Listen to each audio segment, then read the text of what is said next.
Hello दोस्तों, स्वागत है आपका अपने यूट्यूब चैनल मैथ मैजिक मस्ती पर। मैं हूं मनोज गोदारा। आज हम साधारण ब्याज का अगला पार्ट करने जा रहे हैं। देखिए दोस्तों, आप अगर बाकायदे गणित पढ़ रहे हो तो ज़रूर एक बार वीडियो को रोक के पहले सवाल को हल करें और फिर बाद में देखें, ठीक है। देखिए आगे में हम सवाल करते हैं। अब देखिए सवाल में क्या लिखा है कि निवेश से संबंधित एक योजना में निवेश की राशि 8 वर्षों में, कितने वर्षों में, 8 वर्षों में 3 गुना करने की घोषणा की गई। तदनुसार यदि उसी योजना के अंतर्गत आप अपनी राशि को 4 गुना करना चाहते हो तो अपना निवेश कितने वर्षों के लिए करना होगा। अर्थात देखो यहाँ पर ये क्या कह रहा है कि कोई मान लो एक निवेश संबंधित कोई योजना है, उसमें से आपने अपनी राशि 8 वर्षों में 3 गुना करने के लिए उसकी घोषणा है। यदि आप अपनी राशि 3 गुना की बजाय कितने गुना करना चाहते हो, 3 गुना की बजाय आप अपनी राशि को 4 गुना अगर करना चाहते हो तो कितने वर्ष निवेश करना पड़ेगा। अर्थात हमें पहले दर निकालनी पड़ेगी। क्या निकालनी पड़ेगी? दर निकालनी पड़ेगी। तो हम मान लेते हैं, देखिए क्या कि मैं ये मान लेता हूँ कि मैंने 100 रुपये निवेश किए। कितने रुपये निवेश किए? 100। अब देखो 100 पर 8 वर्ष में दर का हमें पता नहीं है तो यहाँ पर दराक्ष मान लिया बट्टे 100, यानी मूलधन इंटू समय इंटू दर बट्टे 100 बराबर अब हमारा ब्याज हो जाएगा। अब देखो 3 गुना हो रहा है, पूरी राशि स्वयं 3 गुना हो रही है। अर्थात हमारी जो 100 है ना, वो क्वेश्चन के हिसाब से 3 गुना होनी चाहिए, 300 रुपये होनी चाहिए, तभी तो 3 गुना होगी। अगर 100 3 गुना हो रही है तो 100 तो मूलधन है, तो इसमें से 200 हमारा क्या हो जाएगा? ब्याज हो जाएगा। ये 200 ब्याज हो गया। ब्याज का ये तो सूत्र है, मूलधन गुणा समय इंटू दर बटे 100 बराबर ब्याज आ जाता है। तो 100 से 100 कैंसिल हो गया, 8 यहाँ पर गुणा में था तो 8 इस साइड में आ गया, ये हो जाएगा, ठीक है। तो अब देखिए कैसे कि 800 में 200 में जब हम 8 का भाग देंगे तो कितने बार जाएगा? 25। अर्थात हमारी वो दर कितने प्रतिशत है? 25% दर है। अब देखो ये क्या कह रहा है कि 4 वर्षों में उस राशि को 4 गुणा करना है तो कितने वर्ष हमें लगाना होगा? कितने गुणा करना है? 4 गुणा करना है। राशि को 4 गुणा करना है, ठीक है। राशि को 4 गुणा करना है, अर्थात हमारी राशि मूलधन था। अब हमें समय निकालना है वर्ष, लास्ट में वो यही तो पूछ रहा है कि कितने वर्षों में, ये वर्ष पूछ रहे हैं ना, हमें लास्ट उत्तर वर्ष निकालनी है। तो हमारा प्रतिशत निकला है इसके अनुसार, ठीक है। तो अब हमें वर्ष निकालना है, तो मूलधन गुणा समय हमें पता नहीं है, दर हमारी आ गई है 25%, तो ये 25 बट्टे 100, 100 से तो 100 कैंसिल हो जाएंगे। ब्याज हमारा कितना हो रहा है? ब्याज ये क्या कह रहा है कि 4 गुणा करनी है राशि, यहाँ पर लिखा है ना, ये देखो ये रहा 4 गुणा करनी है, तो 4 गुणा करनी है तो 100 की 4 गुणा, यानी मिश्र धन 400 है तो मूलधन कितना हो गया? मिश्र धन 400 है, मूलधन 100 हमने माना है, तो ब्याज हमारा कितना हो गया? 300 हो गया। ये हमारा 300 ब्याज हो गया। 25 यहाँ पर गुणा में थे, इस साइड में आ गया भाग में हो गया। तो 300 में जब हम 25 का भाग देंगे तो कितने बार जाएगा? 12 बार। अर्थात 12 वर्ष हमारा क्या हो जाएगा? समय हो जाएगा, यानी वो राशि 12 वर्ष में 4 गुना हो जाएगी, ठीक है। अगला सवाल, अगला सवाल क्या है कि साधारण ब्याज की किस दर से किसी धन का 10 वर्ष का ब्याज उस धन का 2/5 होगा। यानी जो धन है ना, हमने मान लो धन अगर 100 माना है तो ब्याज उसका कितना होगा? 2/5, अर्थात 2/5, ठीक है। तो 5 एकम 5, 20 पंचे 100, तो 20 दूना 40, अर्थात ब्याज 40 रुपये। ये जब इस प्रकार का सवाल हो ना कि ब्याज उस धन का 2/5 हो रहा है, तो यहाँ पर ऐसे कुछ करने की जरूरत है ही नहीं। देखिए कैसे करना है, मैं आपको बताता हूँ कि करना कैसे है कि जो 2/5 लिखा ना, ये ब्याज हो रहा है। ब्याज 2/5 हो रहा है तो मूलधन आपको 5 मान लो, तो 5 का ब्याज 2 रुपये होगा। देखो 2/5 है, अगर मूलधन आपने 5 माना तो 5 का 2/5 कितना होता है? 5 से 5 कैंसिल, अर्थात 2, यानी 5 हमारा मूलधन हो गया, तो ब्याज कितना हो गया? 2। हमें निकालना क्या है?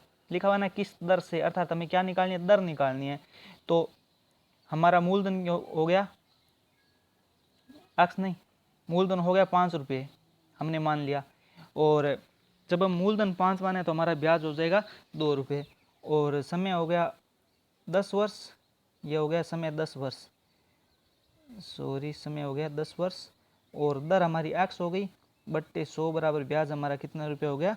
2 रुपये हमारा ब्याज हो गया। तो ये 0 से 0 कैंसिल, 5 एकम 5, 5 दुए 10। जब हम अक्स बट्टे 2 हमारा बचा है, इस साइड में 2 है, ये 2 अक्स के भाग में है तो इस साइड में 2 हो जाएंगे तो गुणा में हो जाएंगे, अर्थात 2 दूनी कितने होते हैं 4, अर्थात 4% वार्षिक दर से किसी धन का वो 2/5 हो जाएगा 10 वर्षों में। ठीक है, अगला सवाल। अगला सवाल है किसी राशि पर, ये जो लिखा है ना ये पर देखना, इसको ध्यान रखना, ये 6 सही 1/4 है, 6 सही 1/4 है, इस प्रकार लिखा हुआ है। ठीक है, 6 सही 1/4 वर्षों का साधारण ब्याज उस राशि का 3/8 हो जाता है। कितना हो जाता है 3/8 हो जाता है। तो वह राशि क्या है, कितने वर्षों का, 6 सही 1/4 वर्षों का। तो हम इसको बट्टा में बदल लेते हैं, सही बट्टा को, 4 संगा 24, 24 और 1 25, ऐसे तो बदला जाता है बट्टा में, 25/4% है, ये 25/4 वर्ष हो गया ये। ठीक है ना, ये वर्ष लिखा हुआ है यहाँ पर। तो हमें दर निकालनी है। तो ये अभी तो पिछले सवाल में बताया था कि जो राशि जो 3/8 लिखा है ना, अर्थात हमारा मूलधन तो 8 है तो इसका ब्याज हो जाएगा 3 रुपये। ठीक है, तो मूलधन इंटू समय, समय हो गया 25/4 वर्ष, ये 25/4 वर्ष इसका समय हो गया। और अब हमें निकालनी क्या है, हमें निकालनी है इसकी दर। तो दर कैसे निकलती है, दर हम अक्स मान लेते हैं, अक्स/100 बराबर, जब मूलधन 8 माना है तो ब्याज हमारा क्या हो जाएगा 3 रुपये हो जाएगा।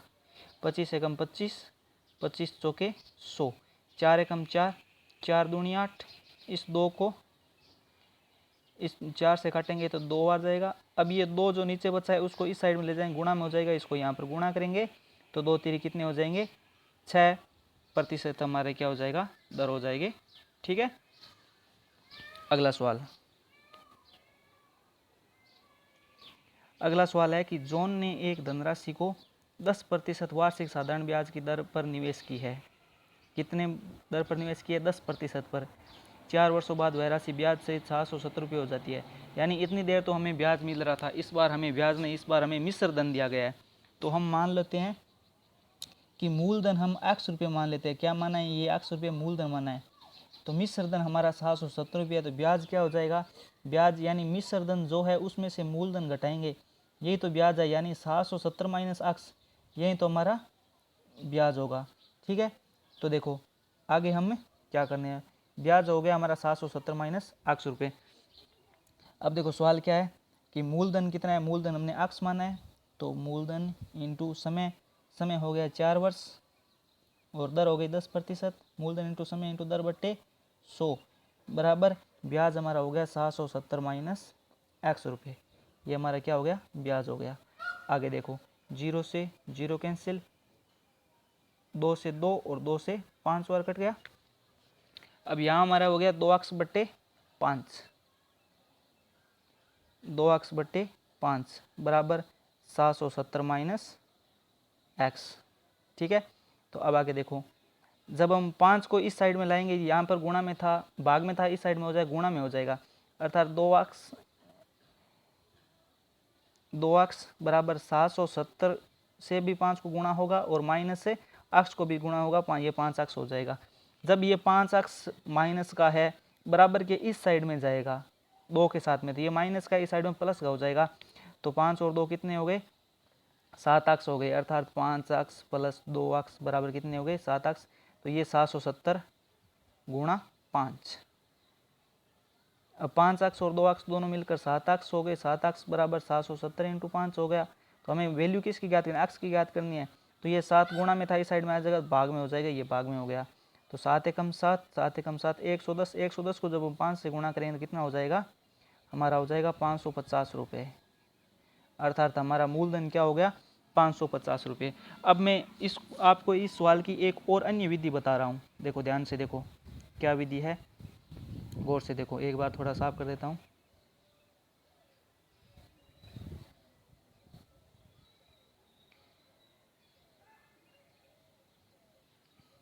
देखिए सवाल क्या कह रहा है कि जॉन ने एक धनराशि 10% वार्षिक ब्याज की दर से निवेश की और 4 वर्षों में उसका ब्याज, देखो हम मान लेते हैं उसका मूलधन है 100 रुपये, क्या है मूलधन है 100 रुपये उसका है मूलधन।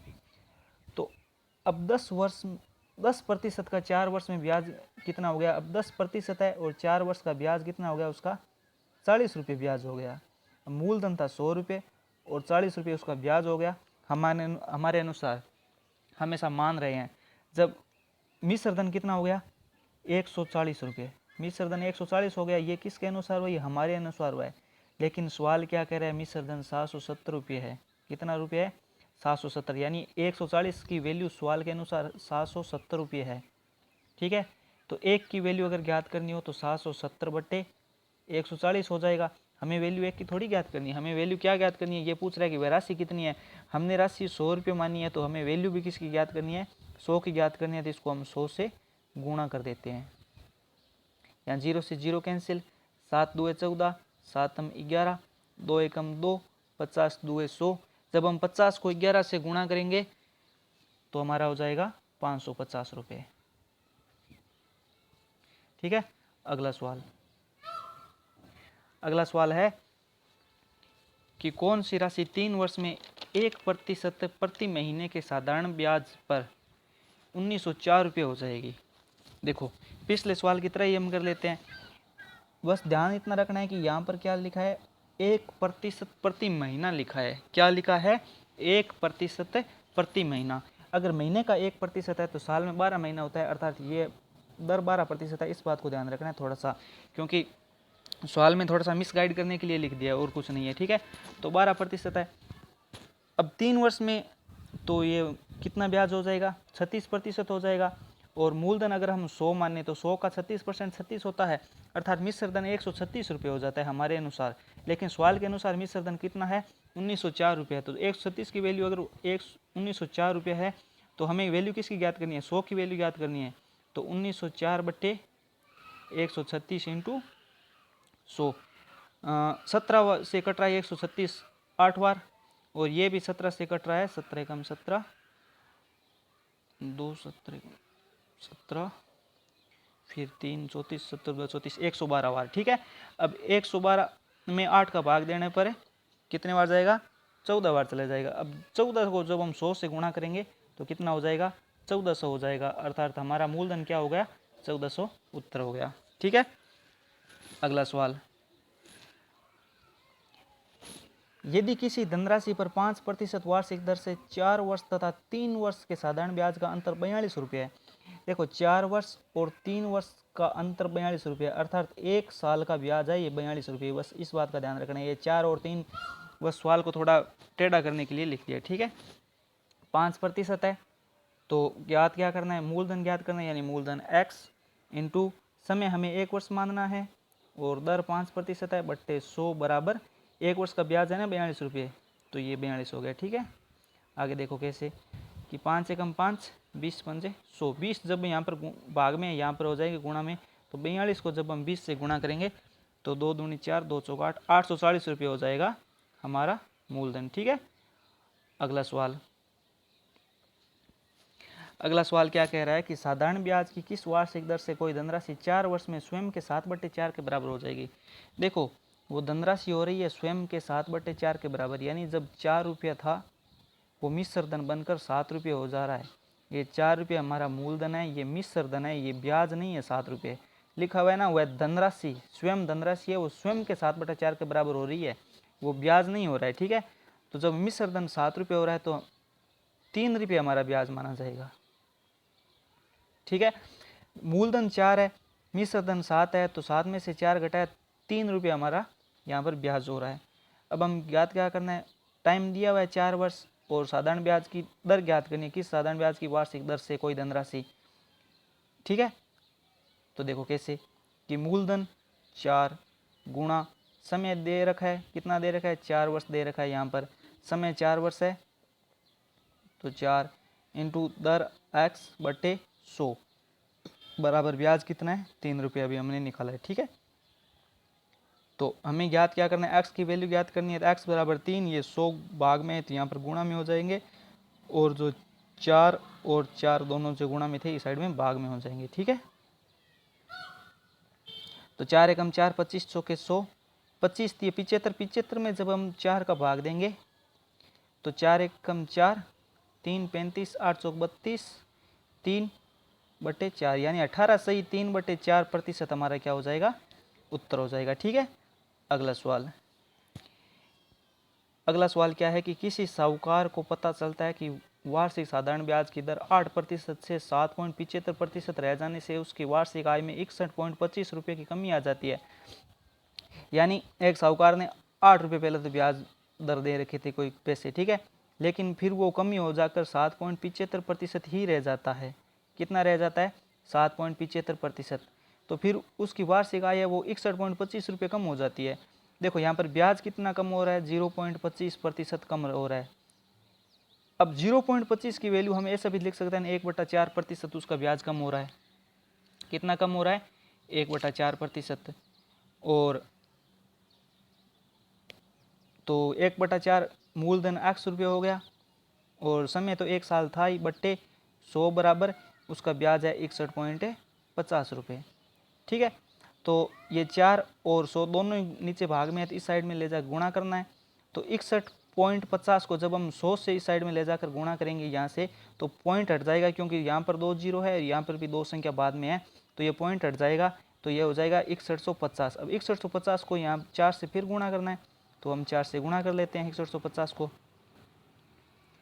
देखिए गुणा कर लेते हैं, 20 को 0 हासिल 2, 2 चौक 8 और 2 6 और 4 संख्या 24, यानी 24,600 रुपये उसका उत्तर हो जाएगा, ठीक है। ध्यान रखना है इस सवाल का। अगला सवाल, किसी धनराशि पर 4% वार्षिक की दर से 8 माह का साधारण ब्याज उस धनराशि पर 5% वार्षिक की दर से 15 माह के साधारण ब्याज से 129 रुपये कम है, तो वह धनराशि क्या है? ठीक है, सवाल क्या है कि हम मान लेते हैं धनराशि x रुपये है, तो उस पर 4% वार्षिक, ये 4% वार्षिक से 8 माह का, जब माह 8 दे रखा है, इसको वर्ष में बदलना है तो 8/12 बट्टे 100, एक तो इसका ब्याज, और एक ये सवाल क्या कह रहा है, एक ये सवाल ये कह रहा है कि धनराशि तो वही सेम ही है, x है, और 5% वार्षिक से 15 माह का, तो 15/12 बट्टे 100 इंटू गुणा में हो गया, ठीक है। इसके ब्याज से 129 कम है, यानी इस धनराशि का ब्याज और इस धनराशि के ब्याज में अंतर है 129 रुपये का। क्या है? 129 का अंतर है, यानी ये 129 रुपये ज़्यादा है और ये 129 कम है। अगर मैं इस धनराशि में अगर 129 जोड़ दूं तो ये दोनों बराबर हो जाते हैं हमारे सवाल के अनुसार, ठीक है। तो अब देखो हम काट लेते हैं कि 4 एकम 4, 4 तिये 12, और ये 4 से 25 चौके 100 और ये 4 से 2, यानी ऊपर तो हो जाता है 2 अक्स हमारा, और यहाँ इसको भी काट लेता हूँ पहले मैं। 4 से यानी 3 से 5 तिरी 15 और ये 3 से कट जाएगा 4 तिरी 12 और 5 एकम 5, 20 पंजे 100 और ये 5 से ये 20 भी कट गया 4 बार, यानी यहाँ पर बचा है x और 4 4 और यहाँ पर बचा है 2x और 25 3 129, ठीक है। थोड़ा सा ध्यान रखना है, रफ टाइप में कुछ हो रहा है, ठीक है। तो देखो यहाँ x और 2 बचा है तो 2x बटे 25 और 3 75 प्लस 129, ये 129 हो गया, बराबर यहाँ ऊपर सिर्फ x बचा है, नीचे 16 बचा है, ये हो गया 16। आगे देखो, ये पहले जोड़ करनी है तो नीचे बटा 1 लिखा, 75 का 75 लघुत्तम आया, 75 में 75 का भाग देने पर 1 बार जाएगा और 1 को जब हम 2 से गुणा करेंगे तो 2 हमारा हो जाएगा, प्लस 75 में जब हम 1 से गुणा करेंगे भाग देंगे तो 75 बार जाएगा, 75 को 129 से गुणा करेंगे तो यहाँ पर लिख देते हैं 129 गुणा 75, क्योंकि गुणा करने की जरूरत नहीं, आगे मैंने काटना पड़ेगा तो ऐसे ही काम चल जाएगा, ठीक है। इसके बराबर हो रहा है x/16। अब देखो आगे क्या है, अब आगे बराबर से इधर वाली संख्या है, जो x को इससे गुणा 16 को इस ऊपर वाली संख्या से गुणा करना है और 75 को इस x से गुणा करना है, तो 16 से इसके गुणा करने पर 2 को 16 से गुणा करने पर 32x प्लस, अब इस पूरी संख्या को 16 से गुणा करेंगे तो 129 इंटू 75 इंटू 16 लिख दिया, और 75 को इस साइड में ले गए तो ये हो जाएगा बराबर 75x। अब देखो ये जो 32x है और ये 75x है, इसको दोनों को एक साइड में कर लेते हैं। 32x को जब हम इस साइड में लेकर आएंगे बराबर से, ये प्लस में थे इस साइड में माइनस में हो जाएंगे, तो ये 32x यहाँ माइनस में हो गया, तो पीछे कितना बचा 3 और 4 43x बचा। अर्थात 43x के बराबर ये वैल्यू है, 43x के बराबर ये वैल्यू है। तो मैं लिख लेता हूँ यहाँ पर 43x बराबर 129 इंटू 75 इंटू 16। तो x के बराबर अगर हम x को मान निकालें 43 गुणा में था तो इस साइड में भाग में हो जाएगा, तो ये हो जाएगा 43। 43 को जब हम 3 से गुणा करें तो 129 होता है अर्थात 3। अब ऊपर वालों को गुणा करना है, 16 को 3 से गुणा कर 48 और 48 को 75 से गुणा करना है, तो कर लेते हैं। देखो 75 को 48 से, 75 दुआ होता है 150 और 150 दुआ 600 मतलब 600 8 600, हाँ ठीक है, ये हो गया 600 और यहाँ पर हो गया ये 300, अर्थात हमारा हो गया 3600 रुपये। ये हमारा उत्तर हो गया। ठीक है दोस्तों, आज के लिए इतना ही। धन्यवाद। जय हिंद, जय भारत।